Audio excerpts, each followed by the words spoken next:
pessoal, eu sou a professora Tainá, professora de História, e eu vim te convidar hoje para corrigir algumas perguntinhas que eu lancei lá no meu Instagram. Para quem não sabe, eu dou a aula aqui durante a semana e no final de semana eu tô lançando um quiz de perguntas. E esse quiz é muito legal, gente, porque tem gente que nem é aluno de História, nem é entusiasta da área, mas está participando, né, por diversão. Então segue lá meu Instagram para vocês acompanharem esse quiz. E hoje eu vou fazer a correção do último quiz, tá? Bom, primeira pergunta. O primeiro faraó do Egito é mitificado na figura de qual animal? Nós temos aqui a opção: gato, cachorro, bode ou escorpião. Então, gente, como eu falei na aula de Egito Antigo, o primeiro faraó do Egito, a gente nem sabe se realmente existiu. É uma figura mítica, pode ter existido ou não. E ele é conhecido como Menés, tá? Algumas traduções é como Narmer, mais ou menos assim, tá? E ele é mitificado na figura de quê, gente? Do escorpião. Com certeza você já deve ter ouvido falar no filme Escorpião Rei. E o Escorpião Rei fala um pouco da lenda desse, né, suposto primeiro faraó do Egito. A próxima pergunta é: a múmia de qual faraó contribuiu para os estudos do Egito Antigo até os dias de hoje? Nós temos a opção aqui: Ramsés I, Ramsés II, Tutankhamon ou Akhenaton. Então, gente, como vocês já devem ter ouvido falar, as múmias do Egito Antigo contribuíram demais para os estudos, né, da civilização daquela época, né? Porque aquele ritual de sepultamento, né, dos faraós, eles deixavam muitas coisas escritas. Os faraós levavam para a tumba vários objetos pessoais. Então, as pirâmides, os sarcófagos, tudo que envolve a área funerária do Egito Antigo é muito importante. Mas dessas múmias, desses resquícios arqueológicos da época, aquele que foi mais importante, que mais contribuiu, foi da múmia do faraó Tutankhamon. Com certeza você já ouviu falar em Tutankhamon, né? Tem aquela piadinha ridícula, mas enfim. Vamos para a próxima pergunta. A próxima pergunta é: como são conhecidos hoje em dia o povo hebreu? Então, gente, quem assistiu a aula sobre o povo hebreu sabe que os hebreus sofreram muito em relação a um lugar para ficar. Eles não tinham uma terra para se fixar e acreditavam, segundo a sua ideologia, que existia uma terra prometida para eles, uma terra especial onde eles deveriam se reunir e ali se fixar, que era Canaã. Dentro daquela luta por Canaã, né, porque não era só eles que queriam aquela terra, dentro daquela luta por Canaã, tiveram vários momentos de glória, de perdas e até de escravidão.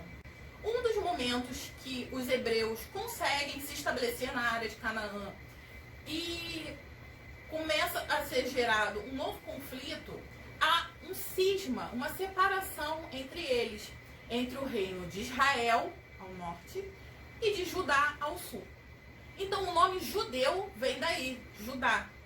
Então, como são conhecidos hoje em dia o povo hebreu? São conhecidos como judeus. Quem libertou os hebreus do cativeiro egípcio? Então, gente, essas histórias sobre o povo hebreu, principalmente essa relacionada ao cativeiro egípcio, a gente não tem uma comprovação arqueológica de que de fato aconteceu. Temos apenas registros bíblicos. Mas se aconteceu ou não, isso não faz parte dessa questão.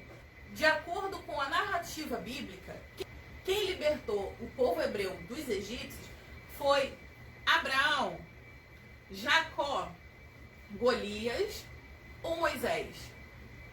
Foi Moisés, letra D. Moisés, na narrativa bíblica, era um homem que foi lá, libertou o povo hebreu, né, da escravidão egípcia e trouxe eles de volta para Canaã. Ficaram, segundo a lenda, 40 anos no deserto.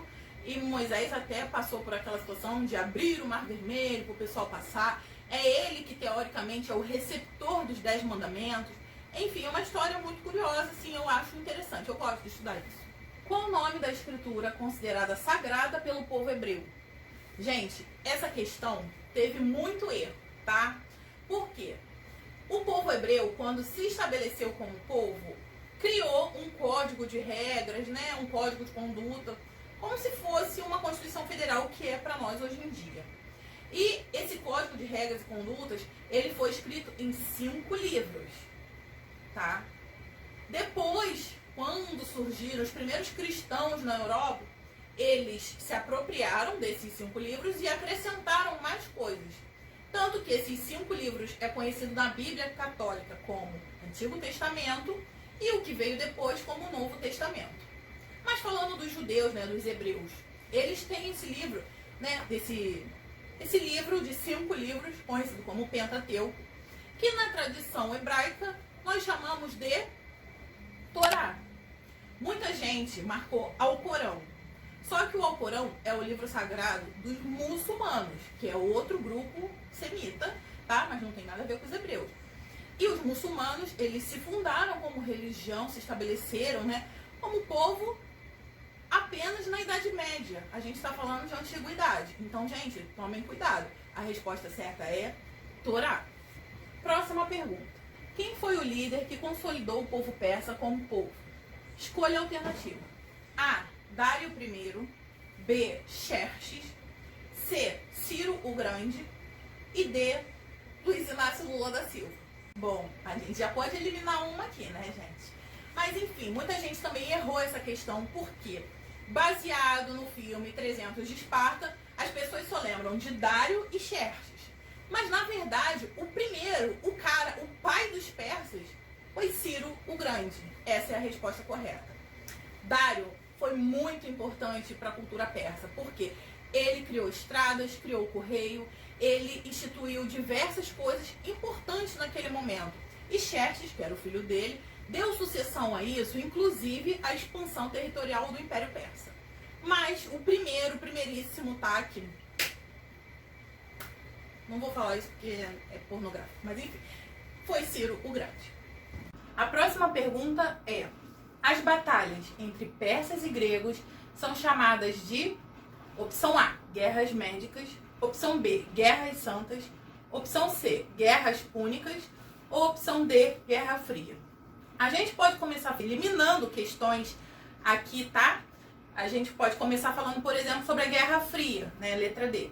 Guerra Fria foi um conflito não armado, né? Um conflito de influência entre Estados Unidos e Rússia depois da Segunda Guerra Mundial, ou seja, estudos sobre contemporaneidade, não tem nada a ver com a nossa matéria. As guerras púnicas foram guerras entre gregos, sim, mas entre gregos, entre eles mesmos, entre as cidades, Estado grego, Atenas, Espartas, Corinto, essas cidades que você já ouviu falar. As guerras santas são guerras que ocorreram na Idade Média entre os muçulmanos e os católicos, entre os cristãos, né, na verdade. Guerra de influência também, guerra armada, inclusive que deram origem às cruzadas, né? E a resposta da nossa questão só pode ser guerras médicas. O termo médica não tem nada a ver com medicina. Guerras médicas é por causa da região da Média, né? Do povo medo, que foram dominados pelos persas na expansão do Império Persa.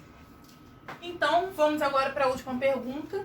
As aulas dessa semana foram sobre A, pré-história, B, Idade Antiga, C, Idade Média ou D, Idade Moderna. Então, gente, eu vou fazer um vídeo falando sobre esses marcos temporais, como eles são usados didaticamente e as peculiaridades sobre esse estudo. Porém, as nossas aulas foram sobre Idade Antiga, letra B. Claro que tem alguns momentos que a gente estuda antes da criação da escrita que a gente pode considerar como pré-história. Mas essas sociedades eram tão evoluídas, sabe? O Egito, o povo hebreu, que até antes da criação da escrita existe muita coisa a ser estudada. Então quem marcou pré-história também não está tão errado assim. Mas, didaticamente falando, o correto é Idade Antiga. Bom, gente, obrigada por ter assistido, tá? Por ter vindo até aqui. Conheçam lá o Instagram, sigam lá o @proftainá. E muito obrigada pela atenção. Até o próximo vídeo. Tchau, tchau.